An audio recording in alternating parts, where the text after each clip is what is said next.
Hello friends, চলে এসেছি নতুন একটা ভিডিও নিয়ে। মঙ্গলবার যেহেতু, সেই জন্য ও বজরংবলী পূজা দিচ্ছে।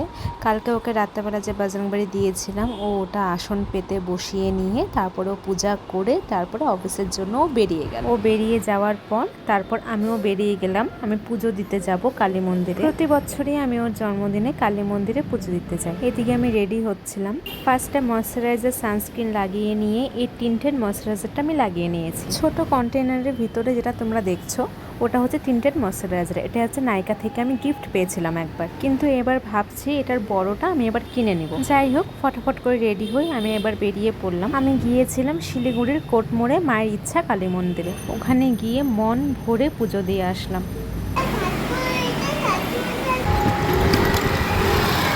তারপর ডোরেমন দেখতে দেখতে খাওয়া দাওয়া করে নিয়ে দেখলাম মার এদিকে পায়েস রান্না করা হয়ে গেছে। তারপর আমিও রান্না বসিয়ে দিলাম। তারপর একটু পরে আমার মাও চলে এসেছে। আমার মা সঙ্গে অনেক কিছু নিয়ে এসেছে। সমস্ত গিফট ওই বাড়িতেই ছিল, মার ওখানে আমি সব অর্ডার করেছিলাম।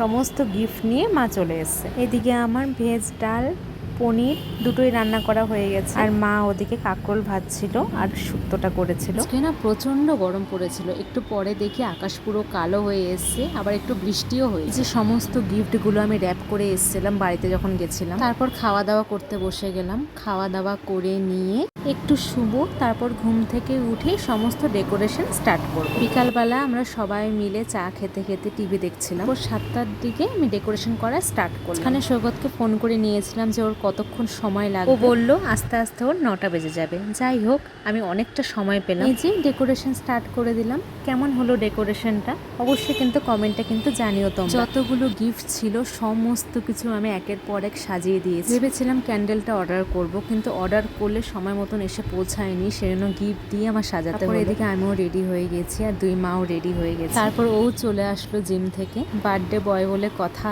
এদিকে মা ফ্রাইড রাইসটা রান্না করছিল। ওকে আমি এই ঘরে ঢুকতেই দিইনি, এই ঘরেই সমস্ত আমি ডেকোরেশন করেছি। মার ঘরে ওকে আমি থাকতে বললাম, ওকে আমি এই ঘরে কিছুতেই ঢুকতে দিইনি যতক্ষণ না বাবা আসছে, যেহেতু বাবা এখনো আসেনি। দেখো বলতে বলতে বাবাও চলে আসলো। বাবা কেক নিয়ে এসছে। প্রত্যেকবার বাবাও একটা কেক আনে, আমিও একটা কেক আনি। যেহেতু এবার আমাকে কেক আনতেও বারণ করেছিল, সেই জন্য বাবাই শুধু কেক এনেছে। এবার বাবার ও মিলে একটু গল্প করছিল। ওর এখন বার্থডে বয়ের মেইন এন্ট্রি হওয়ার পালা।